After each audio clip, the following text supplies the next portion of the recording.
welcome back to the Miss Monday podcast. I'm your host, Pastor Virginia, and today we're going to be talking about an issue that I think women across the board deal with, and that is insecurity. But before we do, I just want to remind you, please go ahead and subscribe to our podcast, to our YouTube channel, like us on Facebook so that you don't miss out, and every time a new episode is posted, you're notified and you can join in. Also, if you're being blessed by this, which I hope you are, please go ahead, take a screenshot and share this on your social media so that other people can learn that Miss Monday and Thursdays with Tim, which Pastor Tim does for guys every Thursday, and I know that it's blessing men out there. They've been powerful, so share them and help us get the word out. All right, so let's jump right in. We are going to be talking about the top 2 reasons that women are insecure and how to nip them in the bud. How to nip them in the bud. I am ready to move past insecure. I had my fair share of insecure moments in my life, and I'm telling you, there's so much freedom that comes when you are confident and when you are secure in who God's created you to be. And really, that moves us to our very first reason. The very first reason is that you don't know who you are. You are insecure when you actually are not sure of who you are. I'm a huge fan of Joanna Gaines. I love her home decor. I would just buy it all up and put it in my house. I love every bit of it. But there's this sign that she made, and it has this saying, you can hang it in your house, and it says, "The world needs who you were made to be." The world needs who you were made to be. You know, when we can accept the personality that God has given us. You know, I have toddlers, and you just spend a couple minutes around somebody and you can pick up on what their personality is, and that's from early on. Personality is something that God gives us to help promote us to where we are meant to be. You know, there's a special and unique calling on every one of our lives, something special that we're all supposed to do, and our personality is going to promote that and help that and encourage that. And so when we don't really know what those are and we can't really identify what they are, then we can be very insecure and we'll never be able to move in the direction confidently that God has. And there'll be so many frustrations along the way. And so I hope I can help eliminate some of that for you today.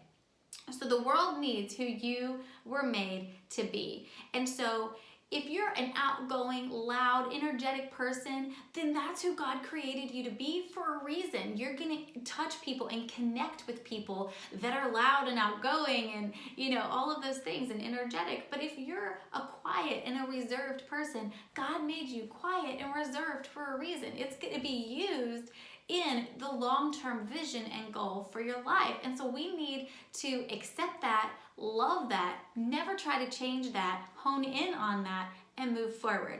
And so I like to call it a personality deficiency.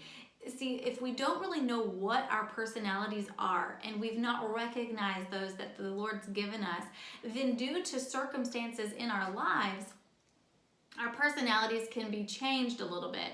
And that happens when we don't have a solid character. So personality and character, that's how you identify who you are. You're made up of personality and character. And if your character isn't where it needs to be, when a circumstance or a situation comes in your life, your character will tell you how to react to it, right? And if your character is not right, then you can have a personality deficiency because you're going to respond in a negative way or a different way than you normally would, and it can cause this personality deficiency.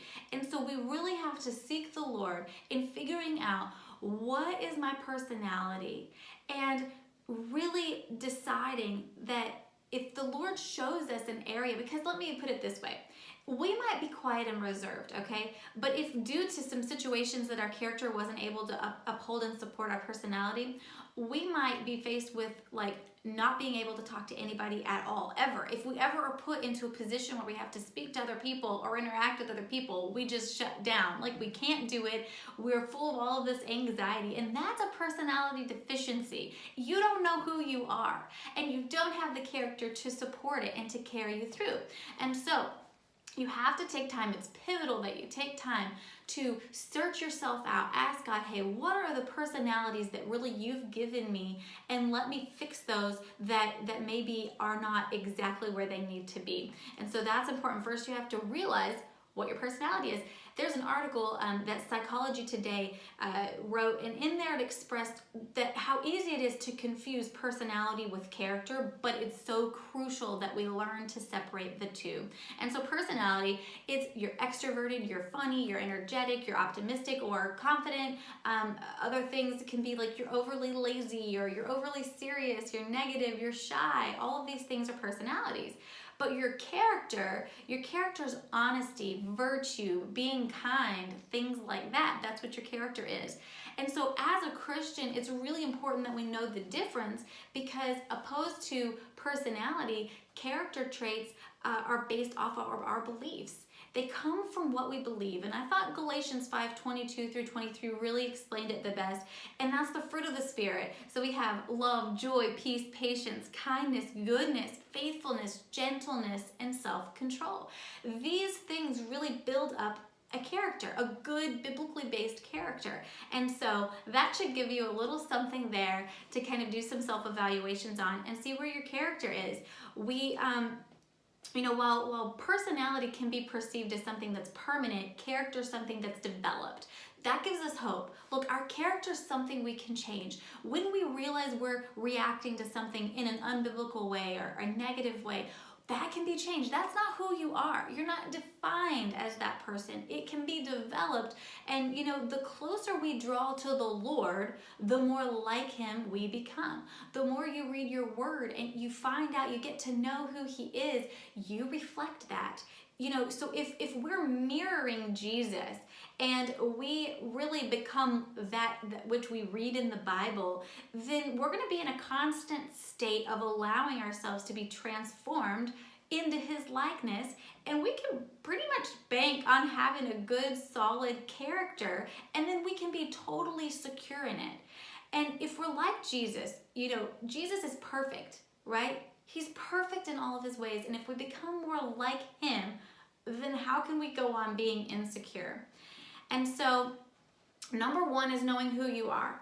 What are your personality traits, and what's your character?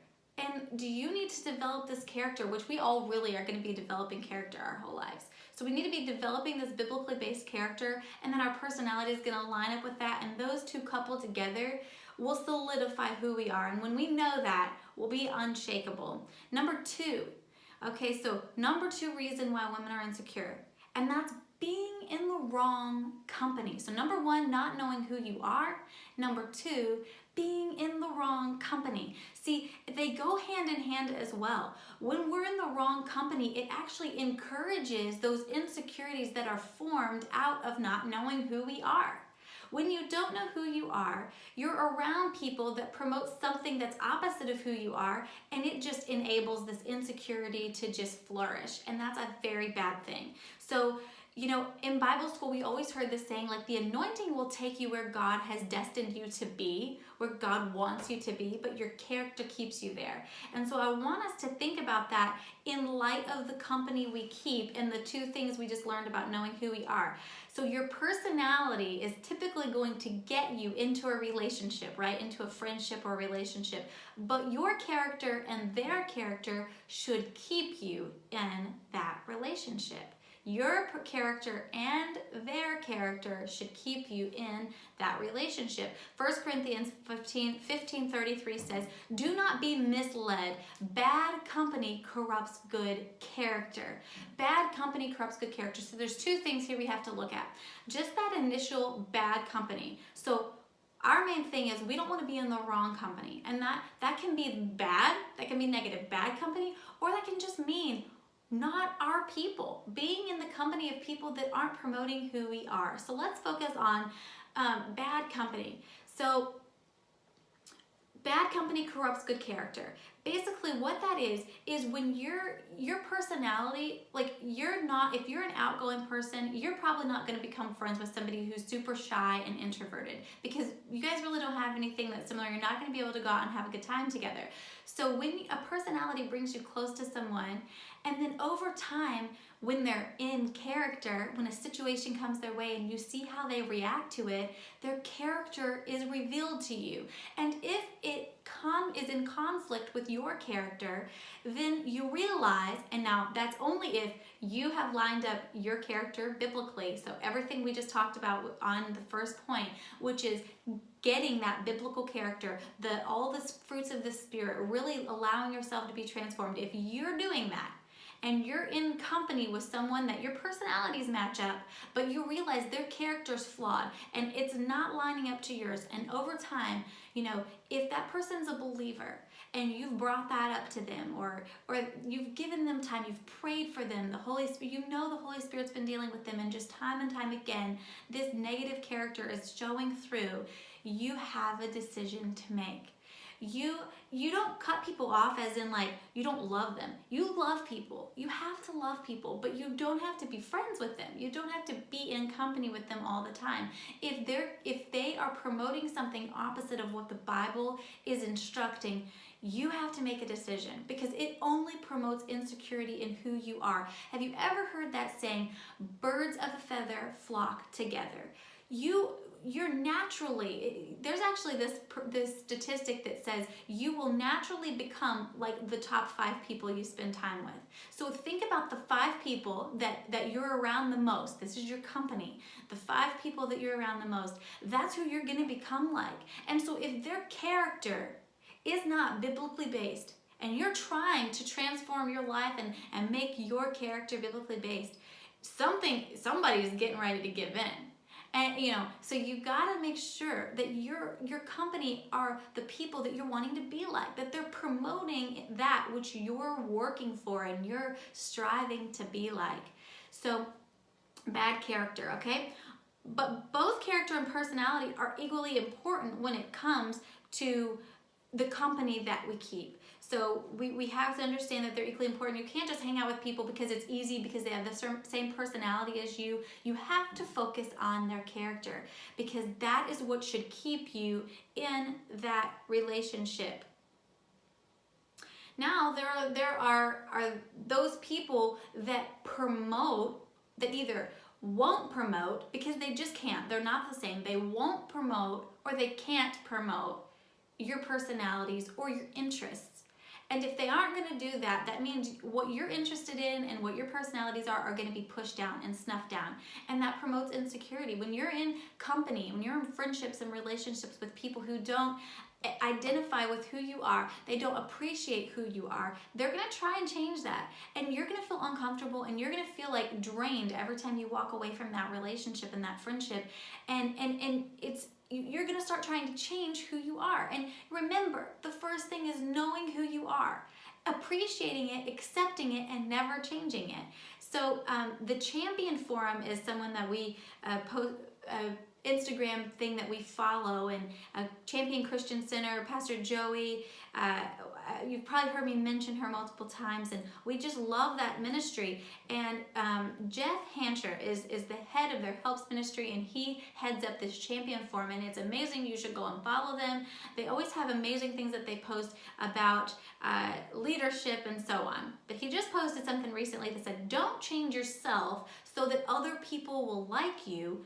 Be yourself so that the right people will love you. Be yourself so that the right people will love you. And we were just recently together with some family members, and we were just talking about like how we've changed over the years and all of these things. And it was such a great conversation, but there was this one thing that just stuck out to me. And they were like, well, we really felt like that you changed once you got married and all of these things. And this person said, well, I really didn't change. It's just that my in-laws, my wife's family actually just liked the same things I liked. This person was very artistic and liked to try new things and be outside of the mold, and the family was the same way. They promoted that artsy side of him, and they could just geek out together. And he just became more of who he already was. These people were able to really help promote who he already was, and he became comfortable with who he was. And I thought that was really interesting, because you can sometimes see it as a negative thing. And when you have to back out of company, it can be uncomfortable and it can seem like a negative thing, but it's not. Sometimes it's not that that person's bad, right? That they're bad company. Sometimes they just are not your people. You should never have to feel like that you have to change who you are in order to stay in the company of someone. Don't change yourself so that other people will like you. Be yourself so that the right people will love you. When you find yourself in situations like that, you are secure, they are secure, and insecurity just, it can't exist in that type of atmosphere. When you know who you are, when you become more like Jesus, and when you realize that those personalities and those characteristics that God's given you, and you hone in on those, and then you surround yourself with people that are like-minded, with people that are like that, security just can't survive that way. It just can't do it. So the two reasons that women deal with insecurities is that they don't know who they are, and that they are around the wrong company. You need to find your people. You need to find your people. You need to enjoy that company and kind of just get rid of those that aren't promoting who you really are. You have to be confident in who you are. Surround yourself with those people, and I'm telling you, insecurity will go. It just can't live in an atmosphere like that. So I want to leave you again. I just want to reread it one more time because it was so good. Number one, the world needs who you were made to be. So be you. Just be the real you. And then the second thing is, don't change yourself so that other people will like you. Be yourself so the right people will love you. God bless you, and we'll see you next week.